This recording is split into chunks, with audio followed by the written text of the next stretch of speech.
Hello, Canucks fans, and welcome back to another episode of Canucks Conversation, brought to you by Bet365. Open an account with Bet365 today and bet on a huge range of markets. Whatever the moment, it's never ordinary at Bet365.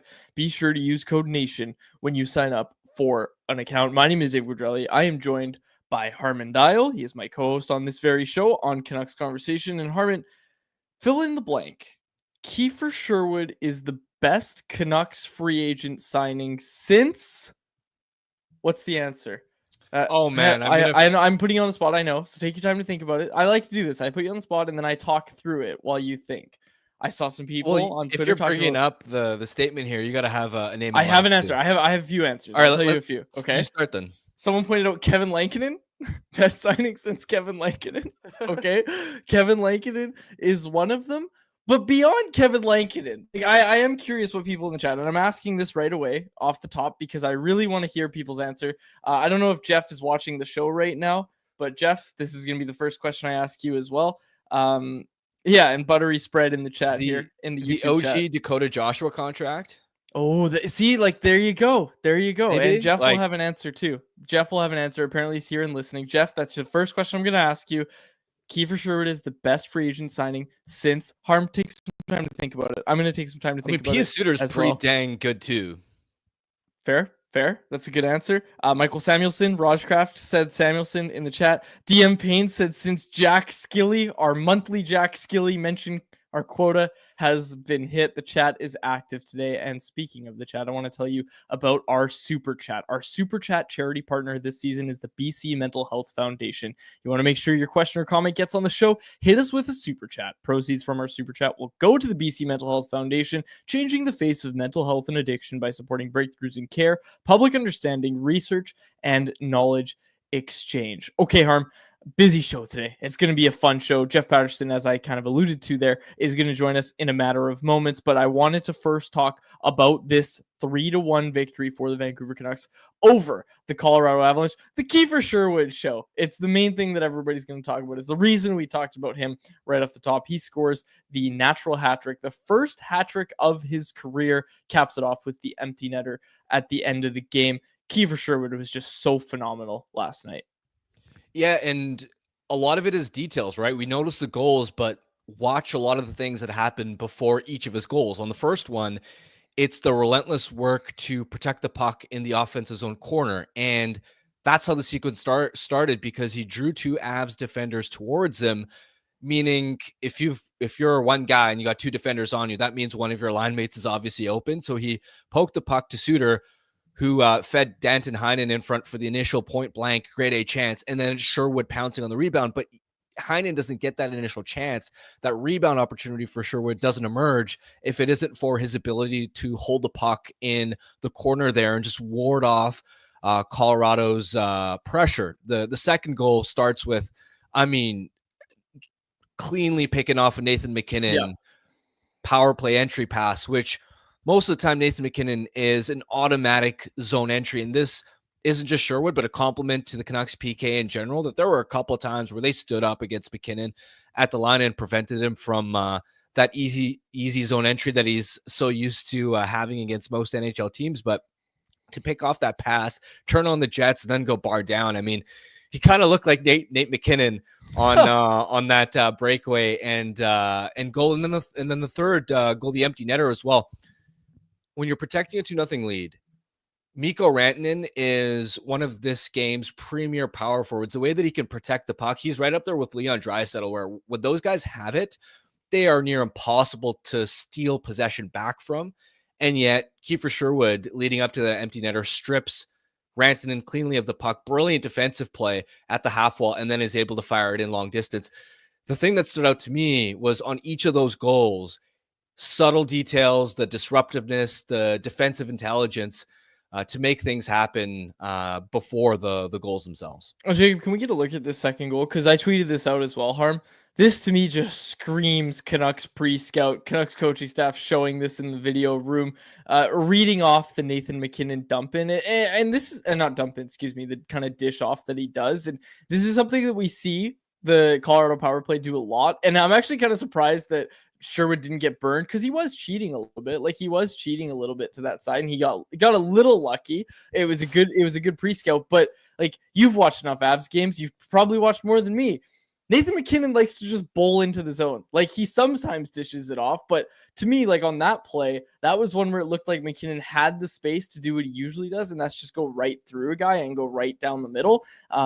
He chose to dish it off, and Sherwood picks it off. Not trying to take anything away from Sherwood. And again, like I said, it was probably a really solid pre-scout by the Canucks coaching staff that he likes to do that dish off sometimes when he doesn't have that lane. But that was one of the rare ones that you'll see from MacKinnon where I think he had the lane to drive and then he dished it off anyway. And Sherwood obviously took advantage. So I wanted to give Sherwood some love for that goal, especially. We'll talk about him. We'll talk about more throughout the show and in anyone else. Before we get to Jeff, I wanted to quickly point this out. Thatcher Demko thought he was great last night.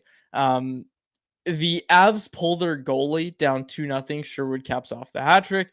And then they pull the goalie again down 3-0. I get it. It doesn't really matter if you lose by 4 or whatever, if you're already going to lose. Like, I get it. But man, when a goalie's got a shutout, I had a problem with that. I tweeted it out. Really? Too. Yeah, it feels like why? It feels like bunting when the guy's in the 9th inning. You got the 9th innings no hitter going or the perfect game, and the guy lays down a bunt to try to break it up. Like, come on. The game's almost over. You're not going to score 4 goals to screw up the shutout. I don't know. Bad take, man. This isn't what you want. You wanted the Avs to be respectful of Thatcher Demko's potential shutout and in the last minute just stop playing. I'm not saying stop playing. It's just you're not going to score. You're not going to score 3 I mean, who knows? Like, you got MacKinnon, Rantanen, and Makar. Like, miracles can happen. And you also got to keep in mind that the Avs aren't in a playoff spot by points percentage. Like, they need every point they can possibly get. So do you think Jared Bednar is thinking, oh no, I was going to pull the goalie, but actually I won't because I might spoil Thatcher Demko's shutout? Like, I'm just saying, usually you don't pull the goalie down 3-0. Usually teams don't do that. They're playing to win, man. Yeah, but the teams don't do that. Teams don't pull the goalie down 3-0 or down by 3 goals, regardless of the score. But when it's a shutout, I had an issue with it. And I know I'm going to get hate for it, but look, if there's one team that could possibly pull off a miraculous 3-0 comeback in the last minute, which again, we know basically never happens, but the one team would be the squad that has MacKinnon, Rantanen, Sure. Makar, Nichushkin. Like, with horses like that, why not? It doesn't matter if you lose by 3. It doesn't matter if you lose by 4. Again, especially because right now they're outside a playoff spot by points percentage. I'm not like mad about it. And Nick Pochek in the chat said quads with the 10-ply take today. I'm not mad about it. I'm just saying, please don't put in the newspaper that I'm mad. I'm just saying I don't know. Like, it just had the same feeling of what I just mentioned. Bunting to break up a no-hitter in like the 9th inning. It's just, I don't know, whatever. So Thatcher Demko doesn't get the shutout. Avs lose 3-1 anyway. Who could have seen that coming? But the Canucks walk away with the win. Let's bring in Jeff Patterson. We got a lot more to talk about when it comes to this game. Jeff, I said the first thing I would ask you is the Kiefer Sherwood free agent question. We'll get to that in a second. That's my second question. My first question, am I totally off base with this idea that pulling the goalie down 3-0 feels the same as bunting to break up a no-hitter in the 9th inning? Just a preposterous take. It's like ridiculous. You've said some dumb stuff on this show. And this is going like right up there. Like, you think Jared Bednar is sitting there and thinking, look at Thatcher Demko. The hell that this guy's been through over the last 8 months. You know what he needs tonight? He needs a shutout. We have to do our part here now. That's not how it works. It's pro sports. And this is a team that was getting spanked, and they're trying to get their mojo going. As Harm said, they're below the playoff bar. Like, look at the teams above them in their division. Minnesota, Winnipeg, and Dallas. Like, who are they catching? And Harm and I sat and watched the game there last night, and you're in awe of the top of their lineup. But after that, it gets thin so quickly. And I don't know. I mean, they've overhauled their goaltending, and we'll see if that's enough. Can the top of that lineup carry them where they want to go? I don't know. But it is remarkable, the discrepancy from the top 3 or 4 there to the rest of that group. So every team's got its own motivations. They're playing hard. You play to the final whistle or the final buzzer. It was way more important for Demko to get a performance like that and to get a victory. And he said as much after the game. He's like, I didn't want to go 0-3. Shutout be damned. Like, that's the cherry on top. If it happens, it happens. But this is pro sports, and that is a ridiculous take. Fair enough. And hey, like Demko, at least the team in front of him finally showed up. And that's obviously going to be a story. That's something we ask you about. Before we get into the questions about last night's game, Kiefer Sherwood is the best free agent signing since blank. Radim Verbata, how about that? 31 goals there in his Canuck. Now, he played with the Twins, and he was brought in as a goal scorer. Context is different, obviously. Kiefer Sherwood's been incredible. To get to 11 goals 30 games into the season, leading the team in 5-on-5 goals along with Pius Suter. Harm and I were having that chat there last night in press row too. That is nuts. That 30 games in, and those are your 5-on-5 goal scoring leaders for the Vancouver Canucks. I think for me, the thing that's so impressive about Sherwood, and I pointed this out on Twitter last night, is he hasn't gone more than 5 games without a goal. Like, think about the struggles Nils Höglander's had. It's 25 now between goals. Danton Heinen, the slow return of Dakota Joshua. Jake DeBrusk, the first 9 games of the season, he didn't score. And this guy just hasn't had pockets of his season yet where you've wondered where he is. I mean, he's been there nightly in terms of the physical side of things, being the spark plug and energy.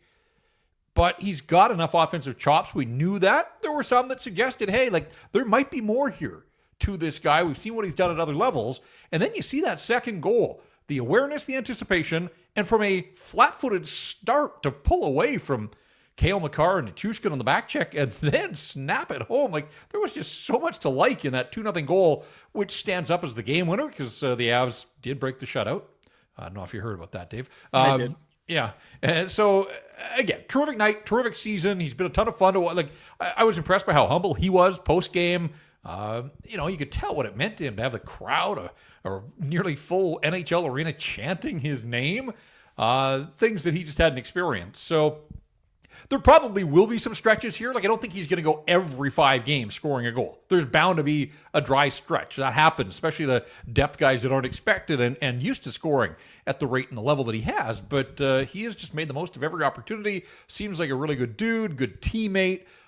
There's no easier or better way to make inroads. We know what Quinn Hughes thought about him in the playoffs. Thatcher Demko with the quote there last night about, didn't really like this guy a whole lot, but have learned to like him now for what he's done, just getting to know him. He's come in and been everything that this organization could hope. So, yeah, it was fun to see and to see him get the rewards there.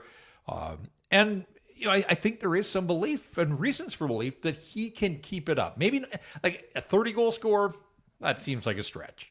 But again, the way that he plays, the fact that he doesn't take nights off, and when he gets his opportunity, like there's enough zip in his shot there to make life difficult on goaltenders. Like I think that 11 goals, 30 games in, like absolutely take a run at 20 goals for the season now and think like 25. I don't know. I'm getting way ahead of myself here. We're all getting drunk on Kiefer Sherwood, but it's easy to do because he's a fun guy to watch and a fun guy to deal with, and you feel good for a guy that is having the kind of season that he's having so far.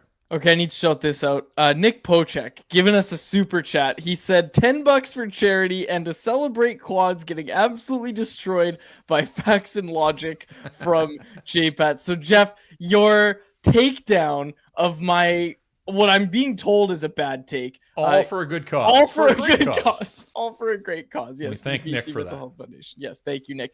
Jeff, someone you highlighted on Rink-Wide Vancouver last night, Carson Susi. Leads all defensemen last night in Corsi at 5-on-5, and any night you're going above Quinn Hughes in any stat is a good night for you. But Carson Susi, you highlighted his game. You liked what you saw from Carson Susi last night. Yeah, who is this Carson Susi? I don't recognize him from the first 20 games of the season. He was a talking point after just about every game for the first 6 weeks. He and Myers, and they had to be broken up. And sure enough, since they've been broken up, and I know they were back together, we had a little reunion. But he really has leveled up, and it's been good to see. He's a better player than he showed early in the season, but he's erased the mistakes. He looks confident now. He's assertive, aggressive, and the fact that he was out there for 6 of the 8 minutes that the Avs spent on the power play last night, and Colorado had 4 shots on goal in 8 minutes of power play time. It's not just Susi, and I know the coach pointed out Susi and Juleson together as a pairing. There's still some questions about those two guys as part of your top 4 moving forward, but to pass a test And they matched up. Like, they saw a fair bit of McKinnon and Rantanen as the night went along. So it's been welcome, certainly since Hronek went down. Susi has stepped up. He scored the goal the other night. You're not looking for a ton of offense there. I just want him to play a simple, low-maintenance game the way he did for most of his first season as a member of the Vancouver Canucks, and he seems to be getting back to that. So it was a season high, a nice time for him, and just 7 seconds off his career high in the National Hockey League. That's how much they leaned on him last night, and I thought he responded. And I joked earlier today on Twitter that the hockey world was watching for the 2 best defensemen on the planet sharing the ice, and they got what they were looking for in Susi and Juleson last night. I thought the Canucks had one hell of a statement response in the first period. Now, there were moments in the second and third where Colorado applied pressure, but I thought in the first period especially, the Avs had nothing defensively. The Canucks were just stifling them. They were practically spending most of the period in the Avs zone. What did you make of the bounce back and response given the context of that Saturday night beatdown? And big picture, what does that tell you about this group? I guess I expected it. Saturday was terrible, and we've seen a few of those this year. But the Canucks have done a nice job under Rick Tocchet of not allowing those sorts of games to linger. So I was expecting them to be better. They couldn't be a whole lot worse than they were against the Bruins. But when JT grabs the puck and basically dummies Nate McKinnon and just drives to the front of the net 10 seconds into the hockey game, you're like, wow, all right, he's into it. And then the follow-up shift was Paterson's line controlling the play, winning battles, puck back to the point, and Juleson with sort of a slap pass, and Petey tips it just wide. And I thought, okay, that back-to-back stacked shifts right off the hop. They both look into it. Paterson's second shift, he rings one off the post. And I know people want him to dominate on the score sheet. And it was another night where he didn't have a point. And yet I thought he absolutely handled the Middlestat line, that matchup that Miller took on the Tufts up top, and that line did its job. And then Paterson sort of exploited Middlestat and his line. 4 shots, 8 attempts, the post that we talked about, that setup from Tyler Myers in the second period when Petey was all alone. There were some good looks for him. And so I thought if you have more nights like that, the points are going to follow. They have to. So, yeah, in terms of a response, when those guys are engaged and invested, and we know that Rick Tocchet I think we all think that Petey was one of the guys that was included in the 3, 4, or 5 players that had trouble getting fired up for the game the other night. I thought that was a nice response from him. And then, when we talk about the Avs depth, look how this game goes. Ultimately, it is Kiefer Sherwood further down the lineup, and that's where the Canucks were able to attack and exploit and have some success. So, I just wish the game on Saturday didn't happen at all. I wish that the Canucks had followed up the Florida win with this performance, and we all would have thought, all right, now they're rolling. Now they've got this thing sorted out and moving in the right direction. But this seems to be this year's version that consistency remains an issue. Still haven't strung consecutive wins together at Rogers Arena, and we're past the middle of December. They'll get a chance on Saturday when Travis Green and the Ottawa Senators come calling. But, it's been way too much of that one step forward, one step back. So good test going into Utah and Vegas here back-to-back. And we'll see if they can. We know that they've been better on the road. They've had much more success on the road. And we'll see if they can follow up another solid performance with another one in Utah on Wednesday night. I'm kind of lost for answers, trying to figure out why this team has so much trouble with consistency. They just look different night in, night out. They look like a different team. Any theories, Jeff? Why does this team struggle with consistency so much? I think a lot of it's the top of the lineup and just the season that their top end guys like Elias Pettersson has had a ton of inconsistency baked into his game. I was looking at this earlier today. Their last 8 hockey games, they're 4-2-2. You think of all the noise and drama and moving parts and in and out of the lineup. 4-2-2, points in 6 of the 8 games, 2 regulation losses, 1 goal from Elias Pettersson, Connor Garland, and JT Miller. Now, Miller's been out of the lineup in a way, but if you told me in any 8-game stretch that those guys combined for 1 goal and it was Petey banking the puck off Colton Parayko on the power play, so no 5-on-5 goals from 3 guys that you expect to be offensive drivers and leaders, it just speaks to this notion of on a lot of nights, early on. Remember, Teddy Bluger got off to a nice start. Pius Suter's been fairly consistent. Sherwood obviously through. For the last couple of weeks, it's been Jake DeBrusk. power play has found ways to squeeze pucks through.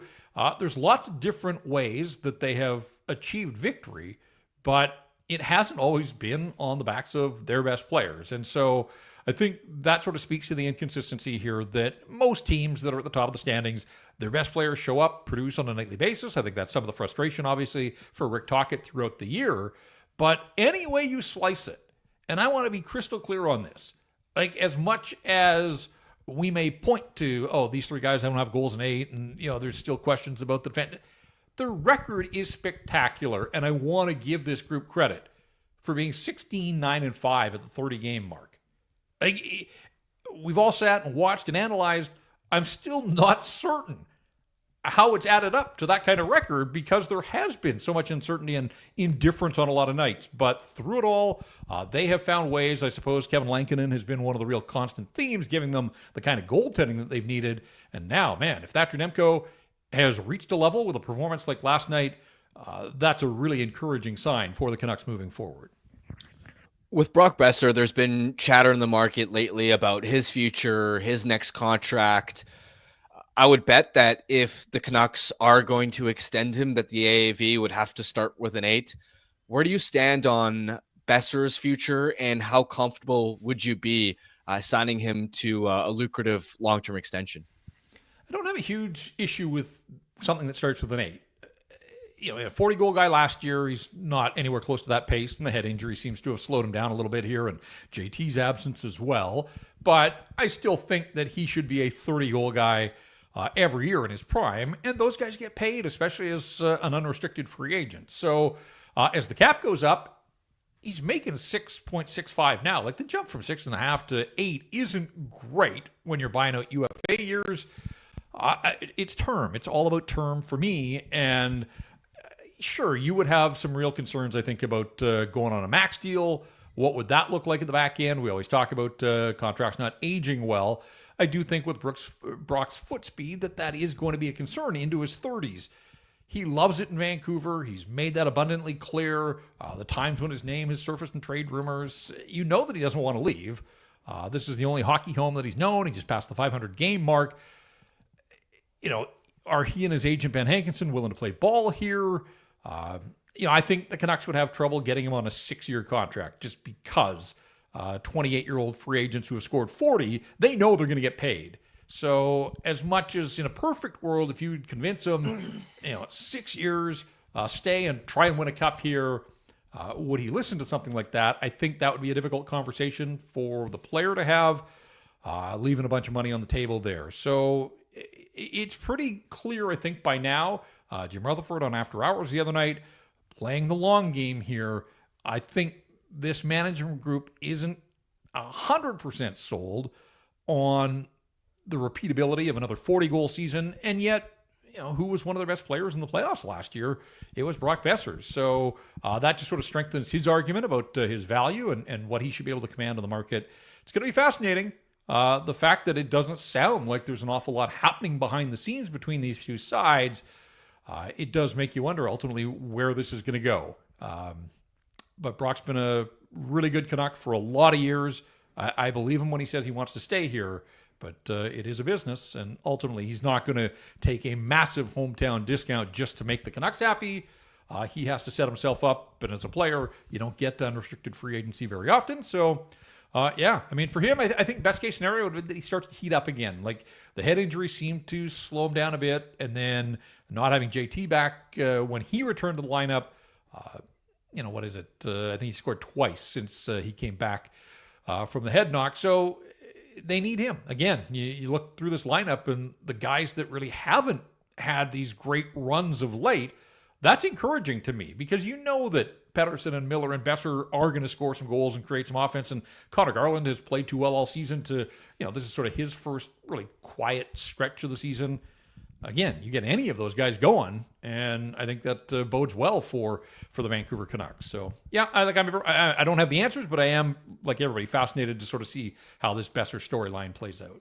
Jeff, great stuff as always. Thanks so much for doing this, and we will chat with you soon. Yeah, now I'm feeling bad because like it's the holiday season and we're all supposed to be festive, and I basically came on here and clobbered you over the head with a bat. So It's for a good cause. It's for a good it cause. was. If it brought $10 as a donation, then hey, let's make this a weekly feature. That's right. Yeah, that's right. JBat's weekly takedown of quads. Yeah, that's a great idea, Jeff. Jeff, thanks. Appreciate it. All right, guys, thanks. There he is. Jeff Patterson, who's a giant meanie. Matt Folger in the YouTube chat. He said, Max's song killed Jeremy Swayman's shutout bid. No class. It's not what I'm saying. It's not what I'm saying. I've got a point.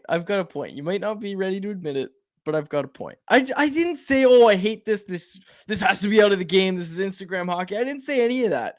All I was saying was it gave me the same vibes as bunting to break up a no-hitter. Like, people in the chat are like, would you have been upset if the Canucks did it the other way? The Canucks wouldn't pull the goalie down by 3, let alone 3-0. It just wouldn't happen. Teams don't do that. Teams don't do that often. So, anyways, our thanks to Jeff for joining us. You've been dunked on enough. I'll spare you. Whatever. Nick Pocek, recurring segment, Quad's dunk tank, abuse him for charity. Oh my God. That's what we should do. You know what? That's what we should do. We should try and figure this out every week that the bingo card, because there's different bingo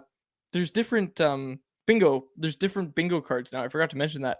RELC, the person who created the bingo card for us, messaged us and gave us variations of it. What's our update on that, Jacob? Have you dove into that at all?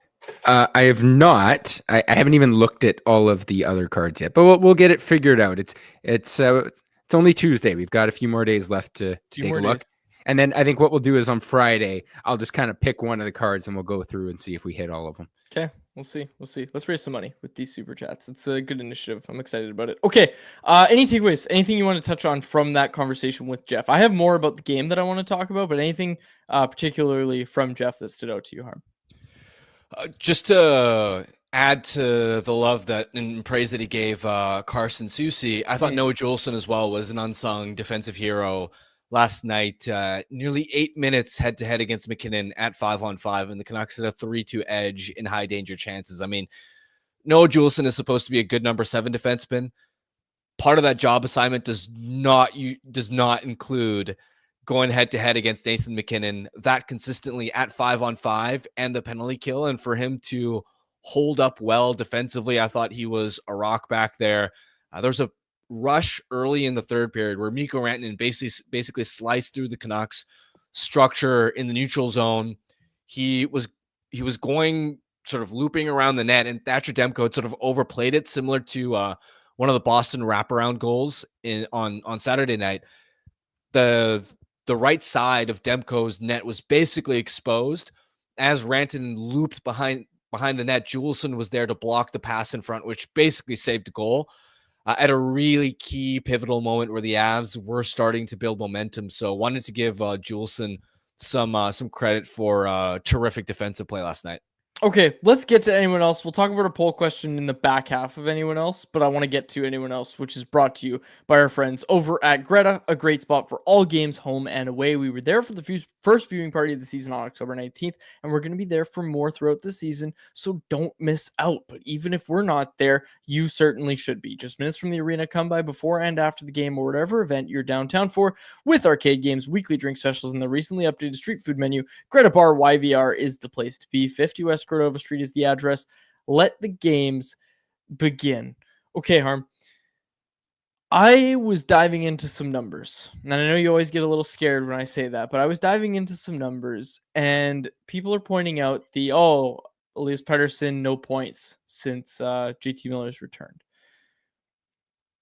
Elias Patterson, the time that JT Miller was away from the team, okay?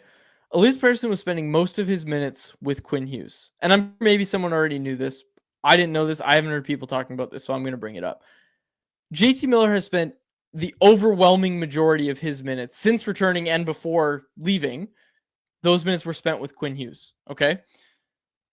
When the few minutes that Miller hasn't been on the ice with Hughes, it's been bad results for Miller. When Pedersen's on the ice without Hughes, it's been okay. It's been okay. They've stayed afloat. You're not getting the same production that you were getting from Paterson when he was playing with Hughes while Miller was down. But we talk a lot, and we have talked a lot about these non-Hughes minutes and how much of a problem they've been for the Canucks. Paterson's done a great job at keeping those minutes alive, like at keeping the Canucks afloat during those minutes when Hughes isn't on the ice. And I thought last night was a good example of that because Paterson didn't spend much time with Hughes at 5-on-5. Miller, basically every shift I looked at, Miller was on the ice with Quinn Hughes. So you have Miller playing with Hughes, and he's going up against the top line in McKinnon. And I'm not trying to take anything away from what Miller did, but what was a key to victory when we talked yesterday, Harm? It was shutting down the top six. Miller had the McKinnon matchup, and that's the toughest matchup there is, obviously, right? He has Quinn Hughes on the ice with him, which obviously helps. But Elias Pettersson was the guy that shut down Cale Makar last night. Overwhelmingly, Pettersson spent most of his minutes matched up against Cale Makar. He did an exceptional job, led the Canucks in Corsi last night, and was really good despite not scoring a goal, despite not putting up any points. Jeff talked about it. There was the deflection on his second shift, or excuse me, on his first shift and the second shift. He hits the post, and quietly, I liked Max Sasson on that line with Elias Pettersson, but I'm sure we'll talk about Sasson later. But I did want to highlight this, this idea that whoever plays with Hughes is probably going to put up more points. And when Miller was gone, that was Pettersson. And now that Miller's back, Pettersson's kind of taking that step as the, matching up against the second best line. And I mean, is that easier? Is that harder? I'm not going to get into that, but you're doing it without Quinn Hughes. Objectively, that's a more difficult task to do, is shut down a line without Quinn Hughes than if you had him on your line. I agree with your broader point because, yeah, Miller has spent a lot more minutes this season with Quinn Hughes on the ice at the same time than Elias Pettersson has. But that actually wasn't true last night. Because in large part, Quinn didn't get the McKinnon matchup defensively. So last night, for example, Quinn Hughes spent just over 7 minutes at 5-on-5 with Elias Pettersson, just over 6 minutes at 5-on-5 with JT Miller. So it wasn't true last night, but I agree with your point. Hang on. We have an issue here. Where are you finding this? Because what I looked at said literally the opposite. Natural stat trick, but also just like by the eye, just like watching the game. I didn't think that's where I got it. I was talking. I'll totally own this. Then I was specifically talking about last night. I appreciate you trying to give me an out and say, "Oh, a broader point." I was specifically talking about last night. Where are you sure you're looking at 5-on-5? Yes. Yeah. 5-on-5. Quads, are you sure you're looking at 5? I am. I'm gonna drop I feel you my like link. Harmon spends a lot link. more time on natural stat trick than you Well, I'll do. drop you my link. Okay, go to the game log. Oh God, we're doing okay. Yeah, I'm here. I'm at the game log. All right, now go down to Canucks line mates. Yes. Select Quinn Hughes. Make sure the filter's at 5-on-5, and then sort by time on ice. I see the issue. Okay. All right, take back everything I said. But the results. Well, no, I am correct the about the season, results. I am correct about the results on the year as well. I know that. But yeah, your broader point was actually valid and fully correct. But no, that wasn't really true last night. I will say, however, I thought both Pettersson and Miller were played well last night. I think Pettersson was unlucky not to have points. I mean, right from the beginning of the game, he had that high slot tip from Juleson slap pass that just missed the net. He rang a shot off the post. He set DeBrusk up in the third period, I believe it was, for a chance that DeBrusk, has basically been burying for the last 2-3 weeks every single time, but whiffed on it that time. I thought Pettersson was dangerous. I thought Miller had flashes and obviously took on the McKinnon assignment. I thought both of those guys were effective and showed up to play last night. Yeah, absolutely. This was a tweet. I think it was Daniel Wagner tweeted this out. He was talking about the Miller versus Pettersson stuff that's going on. He's like, if all we're going to see is Miller and Pettersson trying to one-up each other on having great shifts, that's a recipe for success for the Canucks all season long, is if these guys are trying to out-duel each other on separate lines. That's great. That's great. That's good. That's very good for the Canucks. Okay, any other takeaways from last night's game? And I apologize. I realized the one I was looking at was the broader ice time. So that was the issue that I had. I wasn't looking specifically. I have multiple tabs going. Anyways, I had multiple tabs going, but Norris said it must be the Woody shirt. People pointing out this was the costume. This is the Woody shirt that I bought for the Halloween costume. But Yeah. Okay. So, any other takeaways from last night that you had? Did we talk enough about Carson Susi? I feel like we did. He's all over my notes, but I feel like we did. One thing I wanted to ask you about, Harm, JT Miller skating on second power play unit. Did you like it? Did you not like it? Quinn Hughes quarterbacking both power plays. Like Quinn Hughes is out there with both power play units. I like that. If you don't have Philip Roenick, just put Hughes out there for the full 2 minutes. What do you think of it? Splitting up Miller from the first unit. Well, after the Boston game, Tocchet had pretty harsh commentary about a number of areas that they struggled in, but namely on the power play. He said they've been resorting to going back to playing like individuals, and the power play was humming pretty well in the 2 or 3 weeks that Miller wasn't there. So I think the coaching staff probably looked at it and went, let's see if the first unit without JT can recapture some of the form that that they had while he was gone. But power play struggle last night, and this is where, even though the results were promising in that 2 or 3 stretch, as far as the goals they were scoring, their underlying profile, as far as generating shots and high danger chances, wasn't actually like they were near the bottom of the league in those categories in that stretch. So they were bound for some level of regression. I think at some point, if we're talking about constructing a first unit power play with the best talent on it, which that's my philosophy. I don't like this balancing talent and balanced units philosophy.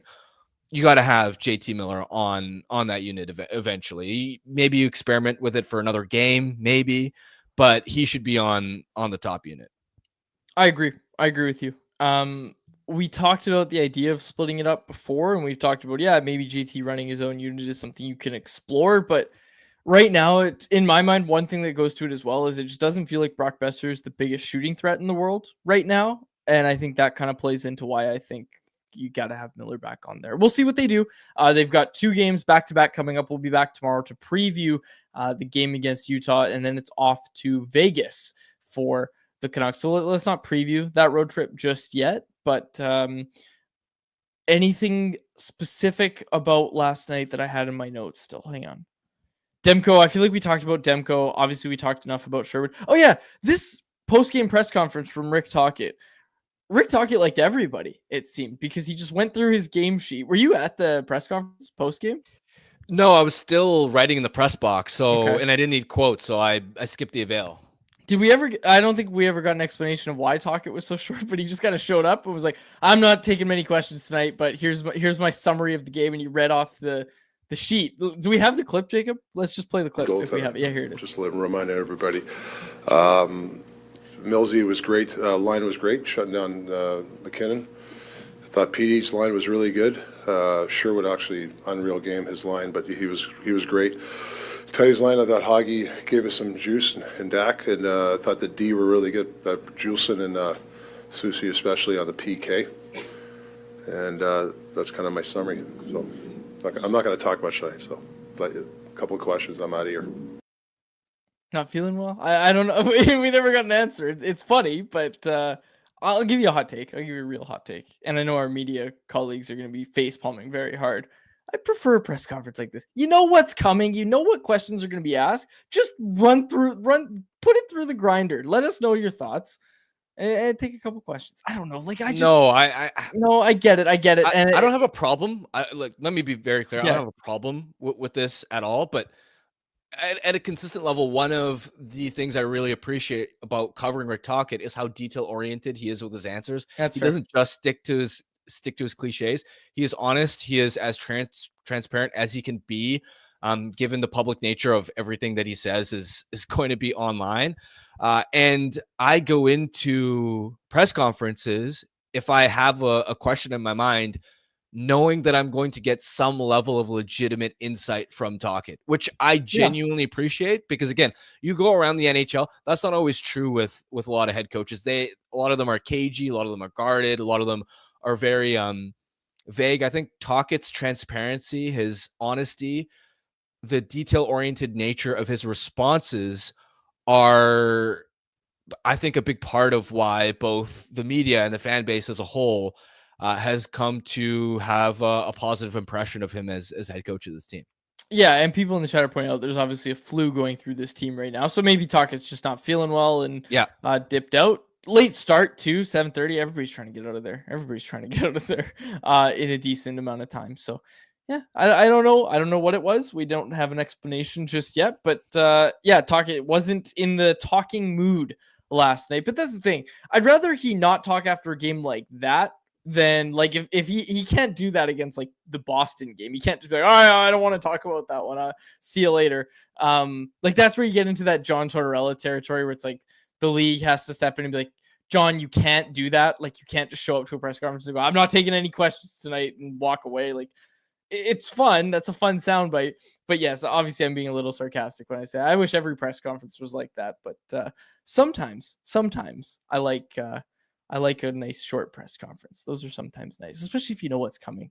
One thing that he said there, he liked Nils Höglander's game. Did you like Nils Höglander's game last night? I thought it was okay. I thought, you also got to remember he name checked every line and all 6 defensemen. Like he praised literally everybody. Well, I think it was all warranted too. That's the thing. And we're talking about consistency with this team. Harman, name a player who didn't play super well last night. And I mean, look, I think the one guy that comes to mind for me is Dakota Joshua. He skated on the 4th line, pulled up the rear on Corsi. It was not a great night for Dakota Joshua. It's been a struggle for Dakota Joshua to find his game again.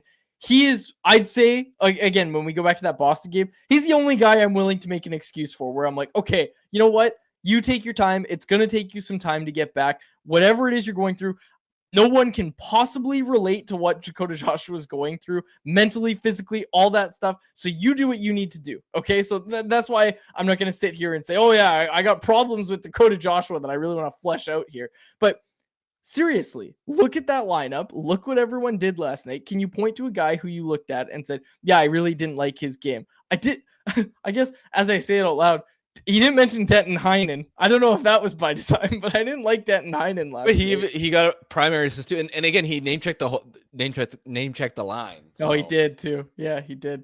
I didn't like Denton Heinen. Denton Heinen's just kind of he's there, and I think I put this out on Twitter last night. I was just like, what are people thinking about Denton Heinen at this juncture? And I think he's one of the guys that has to pick it up and will pick it up. Like I don't think this is Denton Heinen's best game, and I think ultimately like Denton Heinen's not best game doesn't hurt you. And I think that's what's going to keep him in the lineup and what's going to ultimately, when he figures it out, make us look back on this and be like, yeah, it didn't really matter that Denton Heinen didn't have his A game in the middle of December.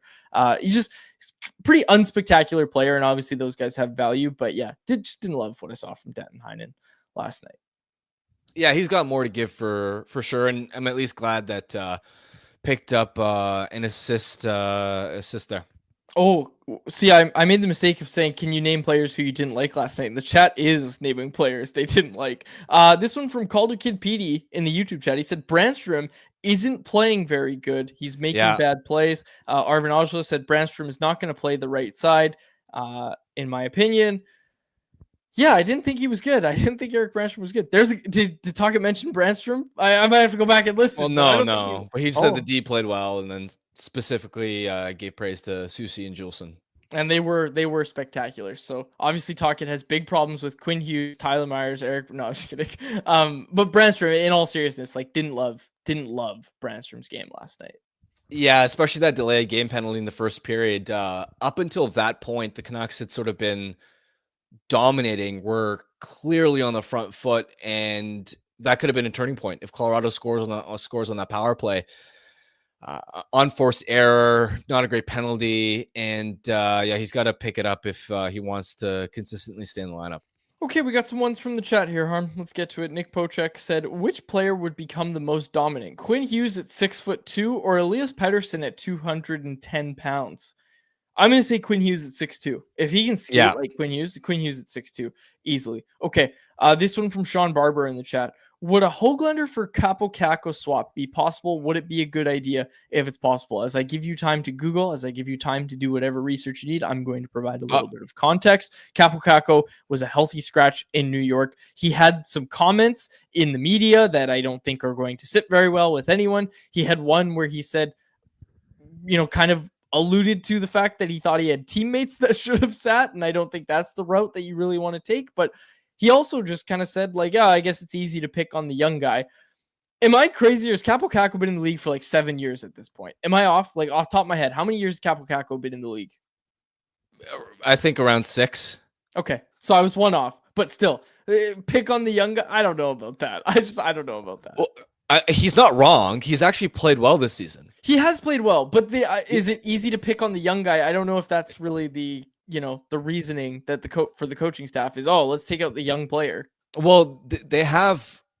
If you were to put together a list of Rangers players who deserve to be healthy scratches, Capo Caco is not in the top 3 of that. Do you think there's an advantage out there? He skated on the third line. Now, with Caco, is it great? Is it really going to endear him? Is it great to go publicly and say that? That's up for debate. But he's 100% right with what he said. Doesn't deserve to be sitting. And as far as actually trading for him, I mean, it's just not going to happen. Nils Höglander is far less valuable. Caco is bigger. Caco is legitimately good defensively. His wall work. There was a time earlier in the season where I think Hedl, Caco, and Will Cooley were together as the Rangers' third line, and they hadn't been scored on at 5-on-5 like forever.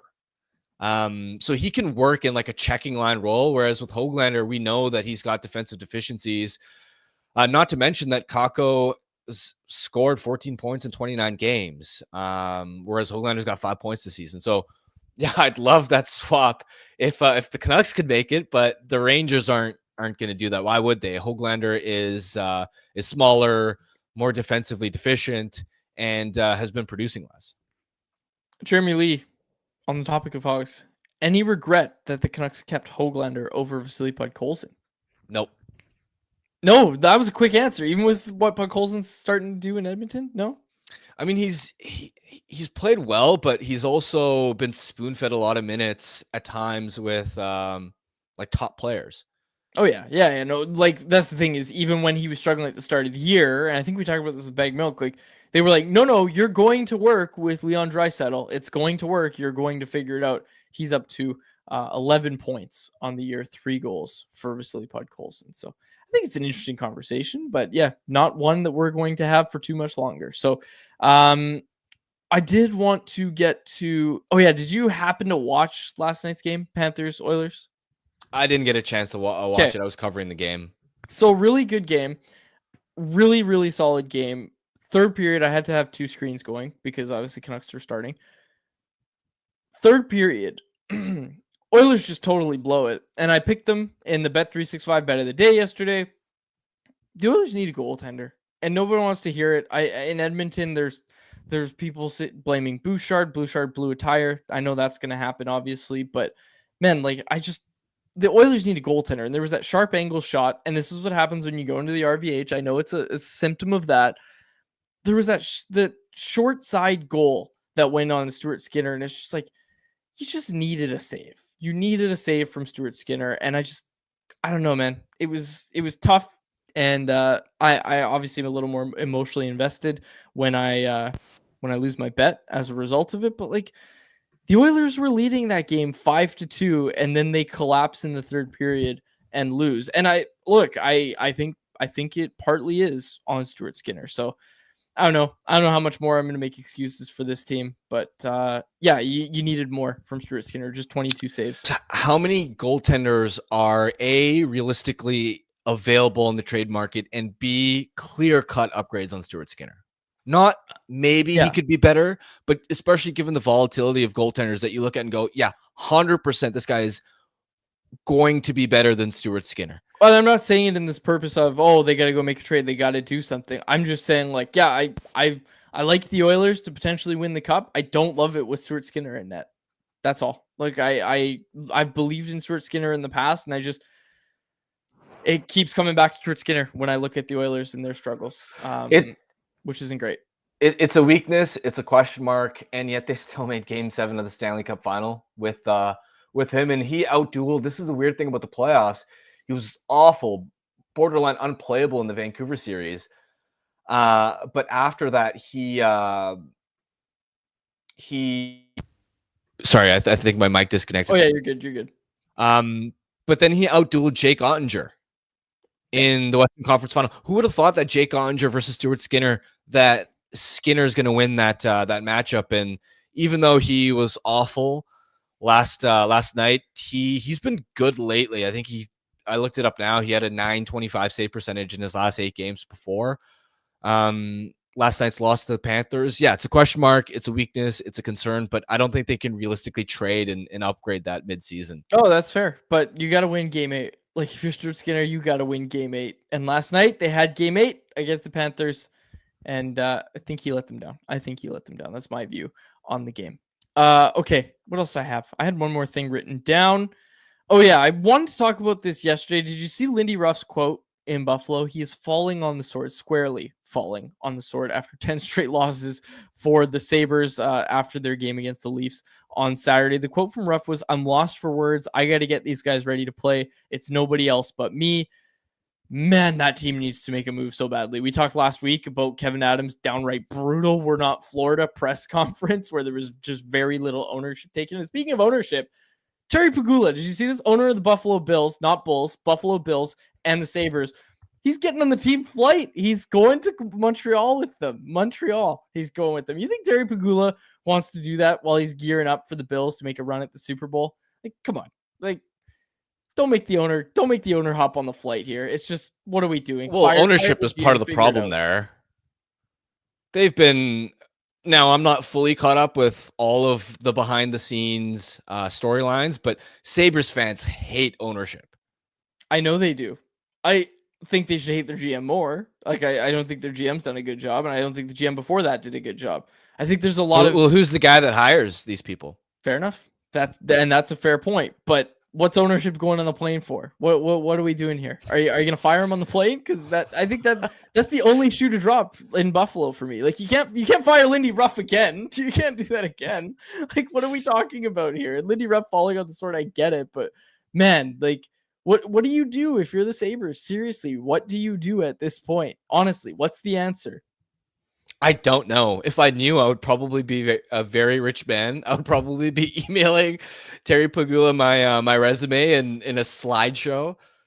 But here's the thing, right? Is they've got this promising prospect pipeline, but you can't wait forever for these young guys to emerge. The issue is that they don't have enough players that are fully in their prime, that are in their like mid to late 20s, that you can count on to play at a consistently high level. It's just like guys like Owen Power are working through highs and lows. You're still waiting for like JJ Paterka and Jack Quinn and Dylan Cousins to figure it out. You don't have enough players in that like Tage Thompson, Alex Tuck type age to support these younger guys that are still developing, or still going to have predictable highs and lows. And this is where the challenge for them is going to be, okay, how do we convert all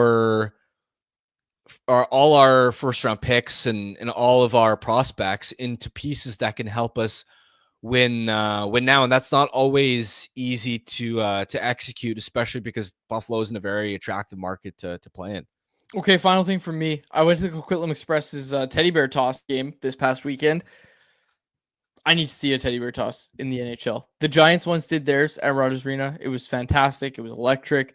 I asked our resident teddy bear toss expert, Jeff Merrick, about this. And the big barrier is TV time. TV time is just too expensive, takes too much time to clean up the bears. And last night I had the thought of, okay, well, we make the exception for hat tricks. Like, nobody's complaining about this when hats are thrown on the ice. So for a good cause, all the bears get donated to, all the stuffed animals, whatever it is that gets thrown over the glass, all that gets donated to charity. It's a great cause around Christmas time. Love it in junior hockey. Love to see it in the AHL. And like I said, I had the thought last night, especially when I saw Kiefer Sherwood throw or get the hat trick and all the hats fly onto the ice. I had the thought of why can't those be teddy bears? And then I saw this video of the Hershey Bears teddy bear toss in the AHL. They're one of the few AHL teams that do it. They do it better than anybody. I think they have the world record for most teddy bears thrown on the ice. And I don't know if this is the world record. It's another, I mentioned Coquitlam Express. So this is a good chance for me to mention Clay Stevenson, who you'll see coming off the bench in this clip. But this was the Hershey Bears teddy bear toss. What was it, a year ago, Jacob? Yeah, this was from last season. Yeah. So Harmon, just look at how many bears get thrown onto the ice. Well, I was gonna say, like, compare that to the amount of the number of hats that are tossed on the ice.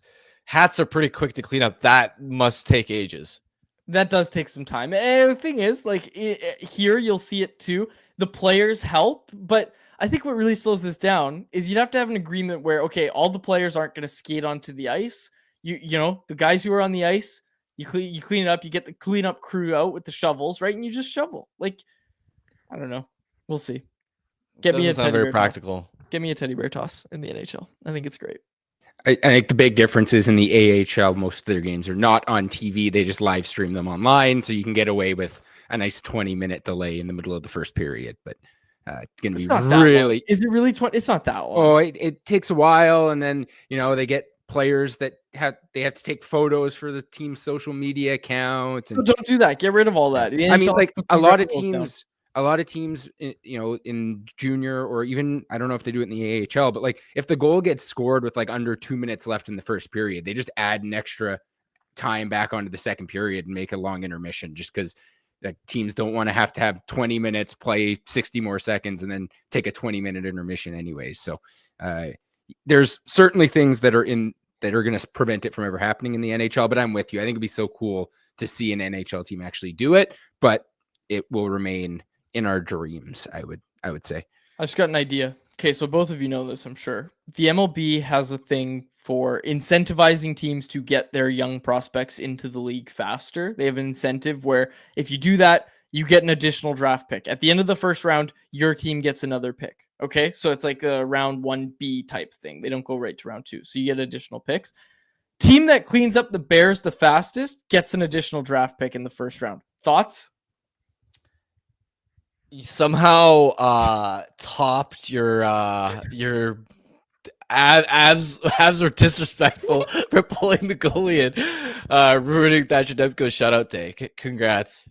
I didn't think you could do it. I wasn't saying it was disrespectful. I was saying I don't like it, and it had the same vibes as bunting in the 9th inning to break up a no-hitter, and I stand by that. I think you should personally write Jared Bednar a letter to explain. Dear Jared. I feel like I can call you Jared because we are so similar. Okay, let's get to our Bet365 bet of the day. Harm, who do you like? We talked about the Sabres, Montreal, owner on the flight, owner in town, watching it, getting an eye on the team for himself. 10 straight losses for those Buffalo Sabres. They are the favorite tonight at -130 to beat the Montreal Canadiens at home. Do you like that? Do you think they're going to do it, or does it become 11 straight for Buffalo? You tell me, Harm. I don't know, man. I would not feel very comfortable betting on the Buffalo Sabres, putting real money on the line. Does it really jive with the idea of betting responsibly, does it? I suppose not, but I'm taking it. I'm taking the Montreal Canadiens. I think it goes to 11 straight losses for the Sabres. I'll say that. And I'm putting it on the line. I'm taking another underdog. Last night, that came back to hurt me because Stuart Skinner sucks. But anyways, I'm taking the Montreal Canadiens +110 on the money line, the home team, the Montreal Canadiens, because I'll take you into the Sabres room. Okay. You're in the Sabres room. Oh man, ownership's on the trip. They never pay attention to anything. They're too busy with their precious Buffalo Bulls. Let's put a stinker on the ice. They'll see how bad things are, and then we'll get real change. What do you think it accomplishes if Terry Pegula waddles onto the team flight and says, yeah, I'm here to see what's going on, and then the team rallies around that and puts out a great performance? What does he think? Oh, perfect. There's nothing wrong. Okay, back to the Bills. No, if you're a Sabres player, you're going to have to stink it up tonight. Like I don't think it's this motivation that people might think it is, that the owner's on the flight. Like, you know, you're already in Buffalo. You can't get traded anywhere worse. Also, to clarify, I thought you were asking me if you should bet on Buffalo to win. Oh, I was just saying, what do you think is going to happen? Oh yeah, I mean, pick either way. Yeah, I just wouldn't want to stake real money on the Buffalo Sabres. I'm taking it. Montreal Canadiens. Montreal Canadiens. All right. I'm taking it. Montreal Canadiens +110. That was our bet of the day, brought to you by Bet365, a proud partner of Canucks Conversation. Open an account with Bet365 today and bet on a huge range of markets. Whatever the moment, it's never ordinary at Bet365. Be sure to use code NATION when you sign up for an account. It must be 19 plus play. If you choose to play, please play responsibly. All right. we will close it out there for my co-host Harman Dial and our technical producer Jacob Bazar. My name is Dave Gugelli. Thanks so much for listening to the episode of Canucks Conversation. Canucks Conversation is live Monday through Friday, every weekday at 2 p.m. over on the Canucks Army YouTube channel. Make sure you like, subscribe, and interact in the YouTube live chat every day with us, folks.